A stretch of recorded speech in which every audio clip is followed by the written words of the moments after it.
माँ भारती को प्रणाम करता हूँ, आप सबके इस गुरु माता पिता को प्रणाम करता हूँ, अपने इस गुरु माता पिता को प्रणाम करता हूँ। बच्चों ढेर सारा लाड प्यार, सभी लोगों को सुबह सुबह की राम राम।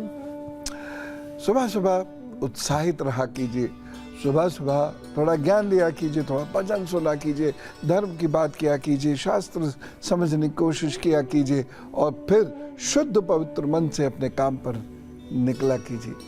दिन अच्छा गुजरेगा। और सुबह सुबह जब आपाधापी शुरू होती है तो बुद्धि खराब हो जाती है। बुद्धि क्यों खराब होती है, बुद्धि कमजोर क्यों होती है, आज इस विषय पर बात करेंगे। ये सबके लिए बहुत महत्वपूर्ण विषय है और खास तौर से पेरेंट्स के लिए, खास तौर से विद्यार्थियों के लिए तो ये और भी ज्यादा जरूरी हो जाता है। आज हम बात करेंगे शिवलिंग है क्या और इसकी स्तुति और आराधना क्यों करना चाहिए। शिवलिंग के बारे में जो विदेशों में चर्चा की गई थी सन 1900 में, वह चर्चा क्या थी और स्वामी विवेकानंद जी ने उस पर क्या प्रतिक्रिया व्यक्त की थी। लेकिन ये बातें शुरू करें इससे पहले आज का पंचांग जान लेते हैं। आज है 18 मई, दिन है बुधवार, सूर्योदय का समय है सुबह 5:29 और सूर्यास्त का समय रहेगा शाम को 7:07। चंद्रोदय का समय रहेगा रात को 9:52 और राहु काल दोपहर में होगा 12:18 से लेकर 2 बजे तक। यमगंड काल रहेगा सुबह 7:11 से 8:53 तक और गुलिक काल रहने वाला है सुबह 10:35 से दोपहर 12:18 तक। अभिजीत मुहूर्त इस दिन नहीं है और अमृत काल यानी कुछ विशेष चिंतन आदि के लिए जो समय है वो रात में मिलेगा 11:51 से लेकर रात के 1:20 तक। और निश्चित मुहूर्त आपको मिलेगा जिसमें आपको विशेष पूजा साधना करनी चाहिए रात को 11:57 से रात को 12:38 के बीच में। तो इस अनुसार अपना दिन प्लान कीजिए। मैया कृपा करे, प्रभु रक्षा करें। अब जानते हैं मेष, वृषभ और मिथुन राशियों के आज का हाल और साथ साथ उनके उपाय। मेष राशि के लोगों को थोड़ा संभल के चलने की जरूरत है। इस दिन स्वास्थ्य की कोई समस्या हो सकती है और साथ साथ यात्राओं में भी अपना विशेष रूप से ध्यान रखें। इस दिन किए गए क्रोध से आपको बहुत हानि हो सकती है। लोगों को पानी पिलाइए इस दिन और खुद भी पानी की शरीर में कमी मत रहने दीजिएगा। यही आपका इस दिन का उपाय है, तो कृपा करेंगे। वृषभ राशि, घर गृहस्थी को लेकर थोड़े से चिंतित रहेंगे लेकिन आपके कार्य बनते रहेंगे। लोगों से मिलना जुलना होगा, बस निंदा करने से बचिएगा। वाणी पर विशेष नियंत्रण रखिएगा। काम पर जुटिए, दुम दुर्गाय नमः का जप कीजिए, मैया सब ठीक करेंगे। मिथुन राशि की बात करते हैं। स्वास्थ्य को लेकर आपको विशेष चिंता रहेगी। इस दिन लिए गए लोन को चुकाना थोड़ा सा मुश्किल होगा। धन हानि के संकेत भी मिल रहे हैं, ध्यान से कार्य कीजिएगा। ओम गंगणपताय नमः का जप करें, फिर अपने काम पर जुटे, प्रभु जी सब ठीक करेंगे। अब हम बात शुरू करते हैं, बुद्धि कमजोर क्यों होती है। जिस भी व्यक्ति का बुद्ध कमजोर होगा उसकी बुद्धि कमजोर होगी और इसके सिम्टम्स क्या होंगे। याद नहीं रहेगा, समय पर अपनी बात नहीं कह पाएंगे या अपनी बात को ढंग से नहीं कह पाएंगे। जहां हंस के कहनी चाहिए वहां गुस्सा करके कहेंगे, जहां गुस्सा करके कहना चाहिए वहां हंस के कहेंगे। इसके साथ साथ जो टिपिकल प्रॉब्लम्स हैं उसका सॉल्यूशन नहीं ढूंढ पाएंगे। इसीलिए जिनका बुद्ध खराब होता है वो बच्चे मैथमेटिक्स में, रीजनिंग में कमजोर हो जाते हैं। जिनका बुद्ध खराब होता है वो रिश्तों की इंट्रिकेसीज को समझ नहीं पाते हैं और इसलिए उनके रिश्ते ढंग से निभ नहीं पाते हैं।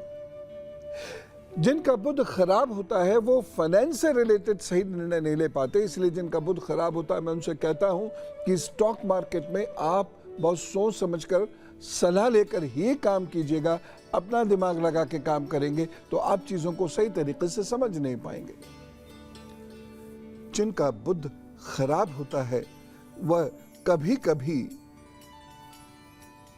स्मृति का भी लोप होता हुआ देखते हैं, यानी विस्मृति यानी उनको चीजें याद नहीं रहती, मेमोरी बहुत ज्यादा वीक हो जाती है और अभी पढ़ा अभी भूल गए, अभी किसी ने काम बताया अभी भूल गए। बुध और क्या क्या करता है, ये बुद्धि को कैसे कमजोर करता है और क्या इसका इलाज होगा, इसकी अभी हम चर्चा और ज्यादा करेंगे, लेकिन पहले एक कॉल लेते हैं। प्रतापगढ़ से गिरीश जी हमारे साथ लाइन पर हैं। राम राम। राम राम गुरु जी, प्रणाम गुरु जी, आप जी। अनंत काल तक जिए। बहुत बहुत धन्यवाद, बहुत धन्यवाद। सर मेरी डेट ऑफ बर्थ है 4 मई 1968, शाम को 5:10 पे, जी प्रतापगढ़ उत्तर प्रदेश में। जी।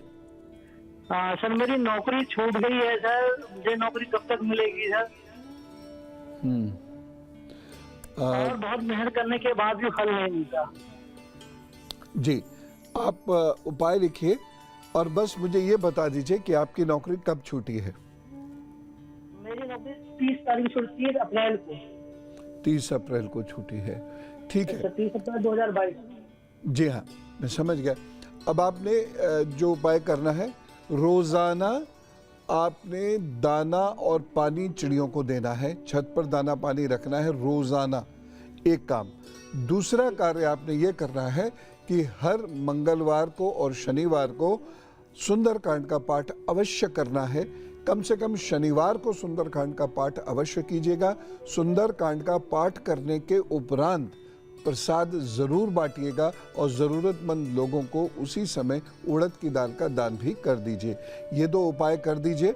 अभी जुलाई तक का समय है, ये उपाय कर लीजिए।